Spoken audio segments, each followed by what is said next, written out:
Got it.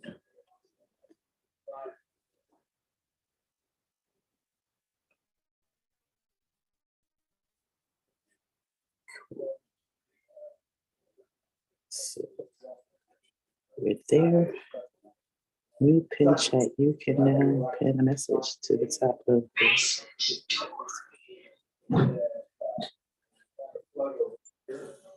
I didn't put any chat there. So I'm gonna go here. Go here. Guys, here. Everybody's here. All right. Then we go here. We're gonna go live. Hello, hello, hello. Good morning, good afternoon, good evening, wherever you may be in the world today. It's me, Tia Rodgers, here this evening to come to you with Wealth Talk, ladies and gentlemen. How was what's today?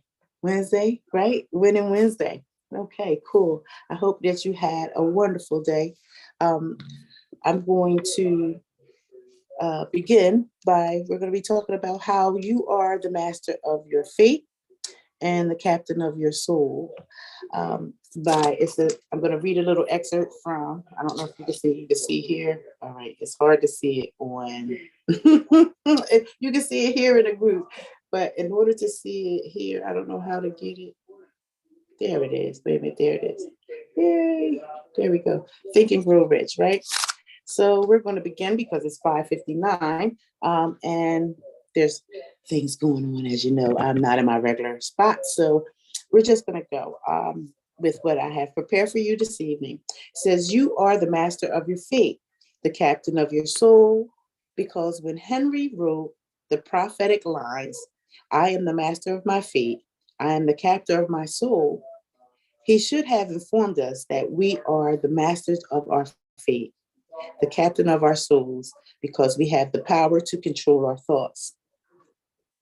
He should have told us that the ether in which this little earth floats, in which we move and have our being, is a form of energy, moving at an inconceivably high rate of vibration, and that the ether is filled with a form of universal power which adapts itself to the nature of the thoughts we hold in our minds and influences us in natural ways to transmute our thoughts into their physical equivalent.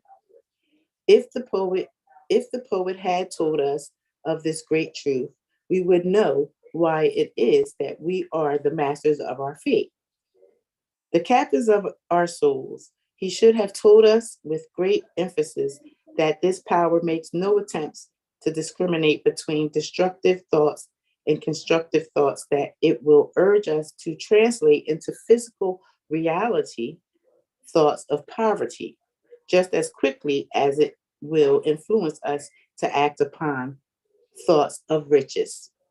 He should have told us, too, that our brains become magnetized with the dominating thoughts which we hold in our minds, and by means with which no man is familiar. These magnets attract to us the forces, the people, the circumstances of life, which harmonizes with the name of our dominating thoughts. He should have told us that before we can accumulate in great abundance, we must magnetize our minds with intense desire for riches, that we must become money conscious until the desire for money drives us to create definitive plans for acquiring it. But being a poet and not a philosopher, Henley contented himself by stating a great truth in poetic form, leaving those who follow him to interpret the philosophical meaning of his lines.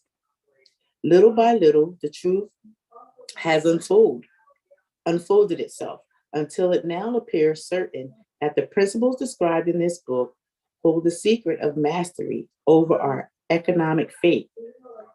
We are now ready to examine the first of these principles: maintain a spirit of open mindedness. And remember, as you read, they are the inventions of no one man. The principles were gathered from the life experience of more than 500 men who actually accumulated riches in huge amounts. Men who began in poverty with but little education, without influence. The principles worked for these men. You can put them to work for you, for your own enduring benefit. You will find it easy, not hard to do. Before you read the next chapter, I want you to know that it conveys factual information which might easily change your entire financial destiny, as it has so definitely brought changes of stupendous proportions of two people described. I want you to know also that the relationship between these two men and myself is such that I could have taken no liberties with the facts, even if I had wished to do so. One of them has been my closest personal friend for almost 25 years. The other is my own son. The unusual success of these two men, success which they generously acquired to the principles, which they generously accredited to the principles described in the next chapter, more than justifies this personal reference as a means of emphasizing the far flung power of this principle. Almost 15 years ago, I delivered the commencement address at Salem College, Salem, West Virginia. I emphasized the principles described in the next chapter with so much intensity that one of the members of the graduating class definitely appreciated it and made it part of his own philosophy. The young man, the young man is now a member of Congress and an important factor in the present administration. Just before this book went to the publisher, he wrote me a letter in which he so clearly stated his opinion of the principles outlined in the next chapter that I have chosen to publish his letter as an introduction to the chapter. It gives you an idea of the rewards to come. It says, my dear Napoleon, my service as a member of Congress having given me an insight into the problems of men and women, I am writing to offer a suggestion which may become helpful to thousands of worthy people. With apologies, I must state that the suggestions, if acted upon, will mean several years of labor and responsibility for you. But I am enheartened to make the suggestions because I know your great love for rendering useful service. In 1922, you delivered the commencement address at Salem College when I was a member of the graduating class.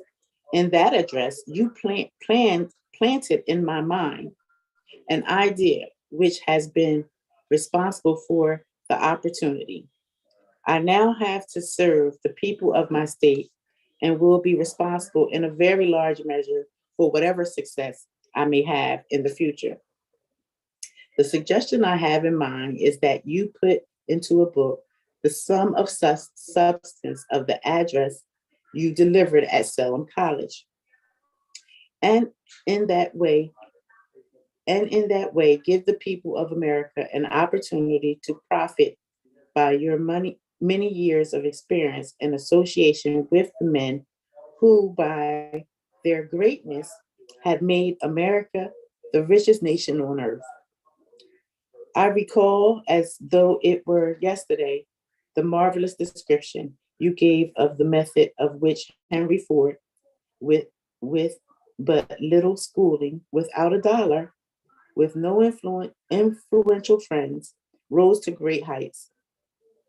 I made up my mind then, even before you had finished your speech, that I would make a place for myself, no matter how many difficulties I had to to to surmount. Thousands of young people will finish their schooling this year, and within the next few years, every one of them will be seeking just such a message of practical encouragement as the one I received from you. They will want to know where to turn, what to do to get started in life. You can tell them, because you have helped to solve the problems of so many, many people, if there is any possible way that you can afford to render so great a service, I offer the suggestions that you include with every book one of your personal analysis charts in order that the purchaser of the book may have the benefit of completing self inventory and indicating, as you indicated to me years ago, exactly what is standing in the way of success. Such a service as these, providing the readers of your book with a complete, unbiased picture of their faults and their virtues, would mean to them the difference between success and failure. The service would be priceless. Millions of people are now facing the problem of stagging, staging and staging a comeback because of the depression.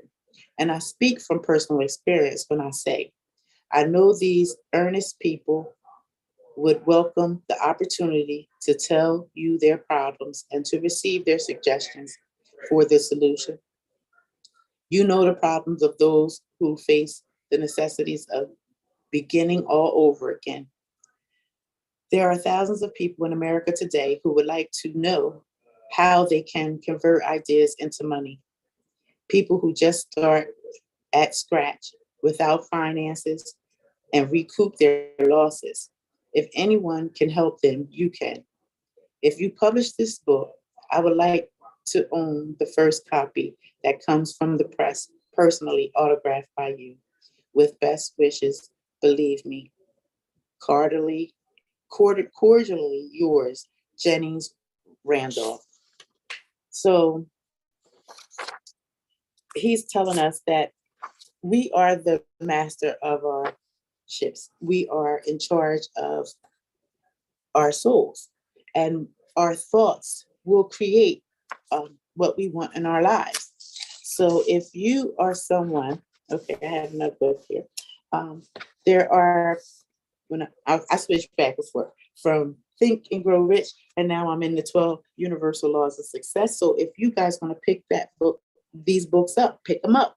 They're great reads, and it will help you as you are processing, beginning your self awareness and your self discovery of who you are. Because as we, over time, through each phase and each stage of our lives, we'll be doing a self assessment of ourselves, discovering new things about us, things that we didn't even know we had in ourselves. And there are six negative. The negative thinker is motivated by six basic fears, and that is from you can see that, the 12 Universal Laws, Herbert Harris. So these are the negative thinkers, six basic fears. One is the fear of poverty. Two is the fear of circumstances. Three is the fear of health. Four is the fear of loss of love. Five is fear of old age. And six is fear of death. So let's look at the fear of poverty. It states, this is the fear of the loss of the tangible things you have acquired, the fear of going broke. People who fear poverty hoard money and material possessions. They are often cheap and stingy, even though they may possess great wealth.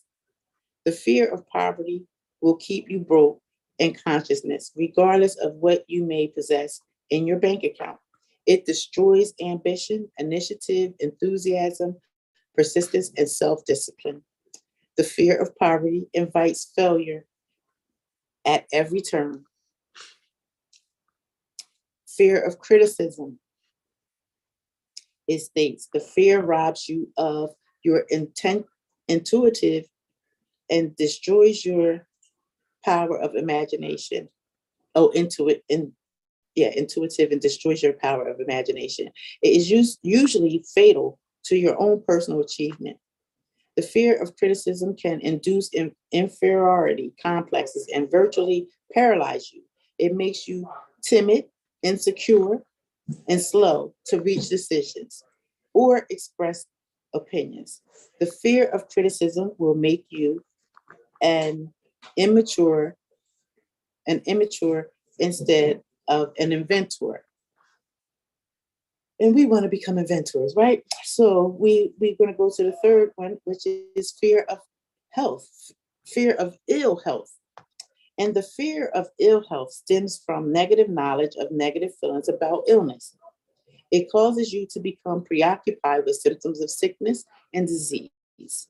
The habit of constantly speaking and thinking with strong feelings about sickness and disease often creates the very symptoms of the illness in your life.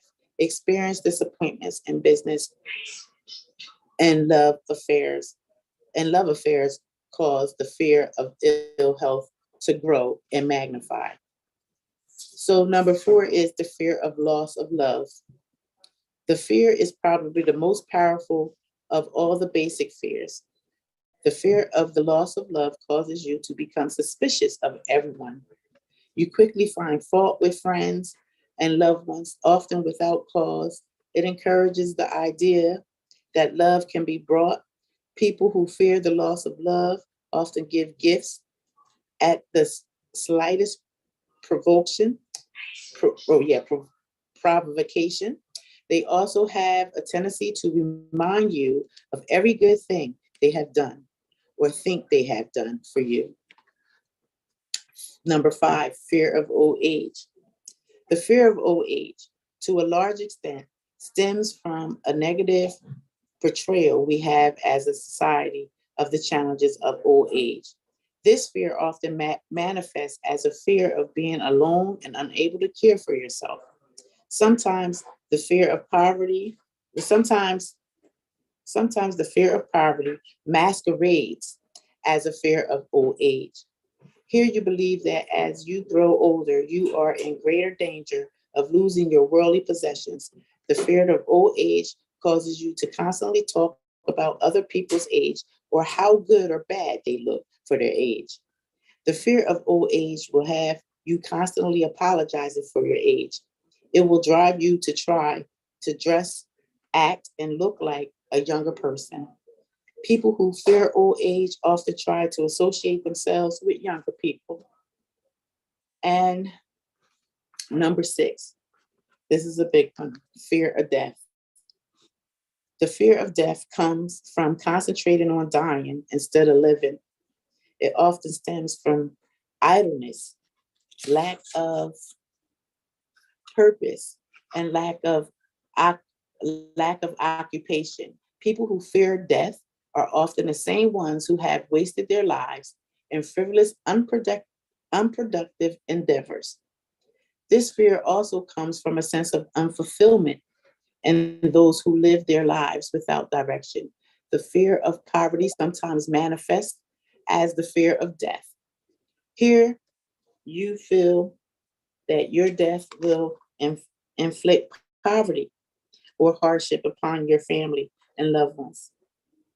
This six, these 6 basic fears and their infamous cousins, indecision and doubt, go to the very heart of your feeling, nature.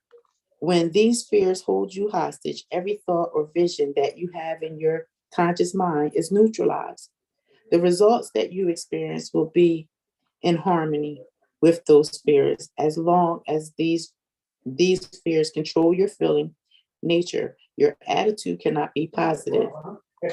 It will be counterproductive in pursuing your vision. The universal law of radiation and attraction will work against you. The first step in adjusting your attitude to realize that all fears are simple states of the mind. Since you can control your mind, you can overcome these fears by changing your thinking. Eliminate the fear of poverty by refusing to accept any condition which leads to poverty. Refine your ability to handle money, master money and possessions so that they can work for you. To confidently neutralize this fear of poverty, learn to joyfully accept the wealth you acquire, realizing that this wealth is but a symbol of your thinking and the rewards of your efforts. Erase the fear of criticism by refusing to worry about what other people think, say, or do. Know that you are doing the best you can and that you will always get better. Overcome the fear of the ill health by forgetting symptoms of illness and replacing them with thoughts of good health. Have no fear of losing love because love cannot be lost. Love is an endless flow of feeling, seeking balance between the giver and the receiver.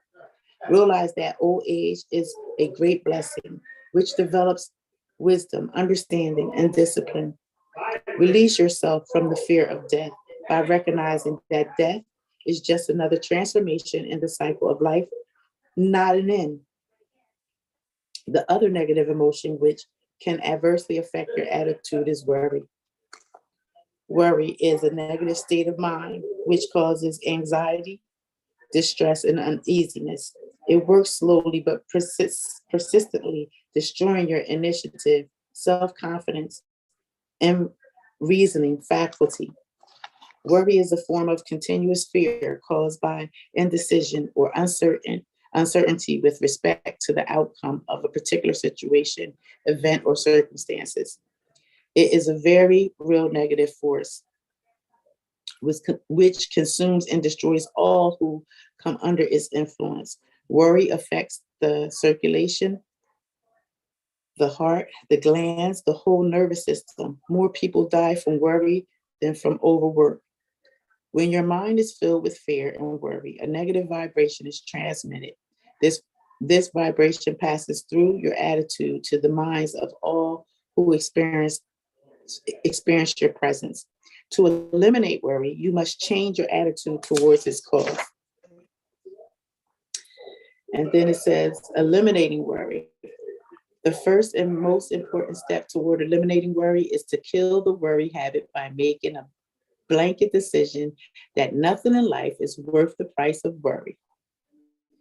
This general decision symbolizes in your own mind a commitment not to yield to the pangs of worry, no matter what. The second step is to realize that no amount of worry will change or help the outcome. Change your attitude toward the situation or condition causing you to worry. Change your attitude by changing your thinking and feelings about that which is causing you to worry. Replace negative thoughts with feelings of indecision. Re- yeah. Replace negative thoughts with feelings of indecision, fear, and doubt with positive thoughts and feelings based on understanding, faith, and courage. The third step is to eliminate worry. The third step to eliminating worry is to practice the following 7-point formula of eliminating worry from your life. And they are, I'm just going to read the captions. I'm not going to read the whole one. I just wanted to share them with you real quick.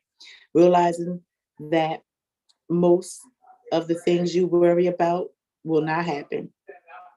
2, determine the worst possible outcome of the situation you are worried about. 3, resolve to accept the worst if it happens. 4, proceed to improve upon the worst by concentrating on the positive aspects of the situation. 5, review your life experience, especially those which worked for you in the past. Where faith prevails and worry must flee is number 6. Practice living one day at a time. 7, do not cross the bridge until you get there.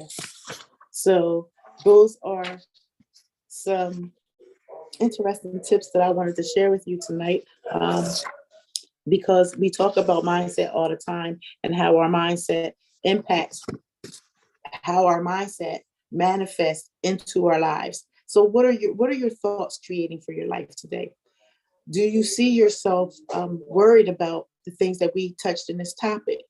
Um, at any moment, you have the power and ability to change your mind. You do not have to continue to think that way. And I believe we share some of those tips as well with you.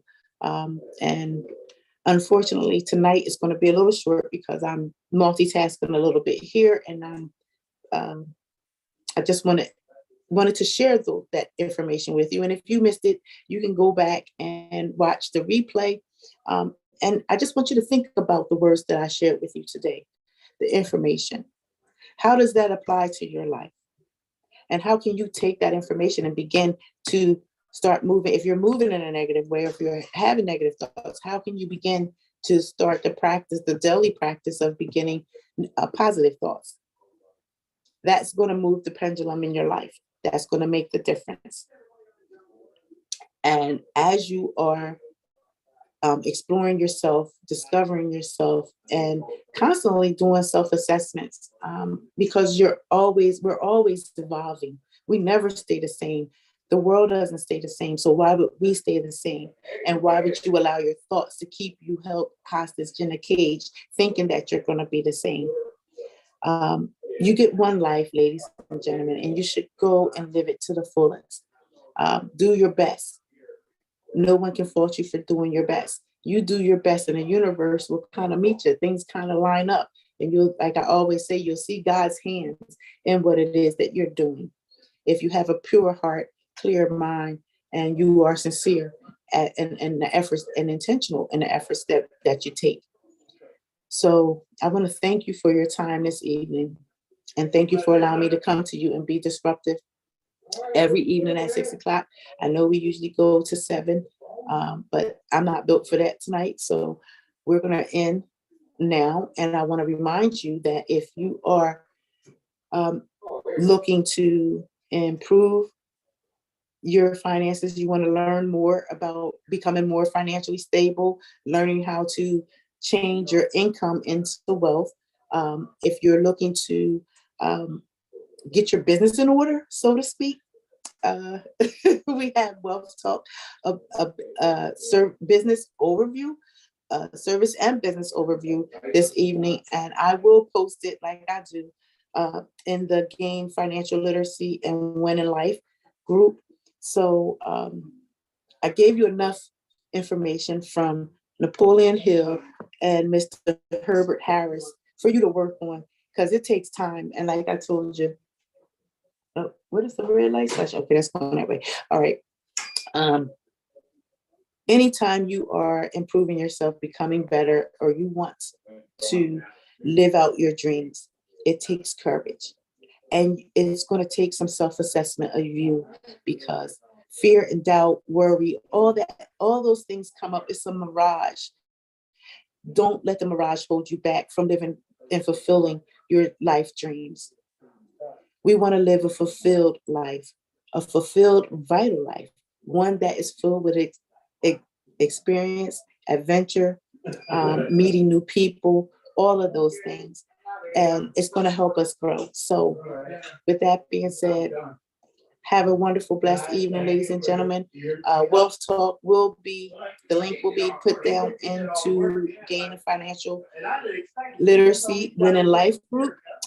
For all of those that care to join and participate, please, if you come from the Gain and Financial Literacy and Win in Life group, please put it in the comments so that I know that you are there because you saw this viewing here, this talk that we've been having we're 11 days now into 2023. So we are crunching it down, ladies and gentlemen. What have you actually produced? What are you moving towards? And even if you're in the planning stages, what does your outline look like? What are the next steps that you need to take? And every step that take, no matter how big or how small, is going to move you closer to your goals. So with that being said, I'm going to say good night, everybody, and thank you so much. I'm going to say good night to Facebook. Say good night to YouTube. Thank you so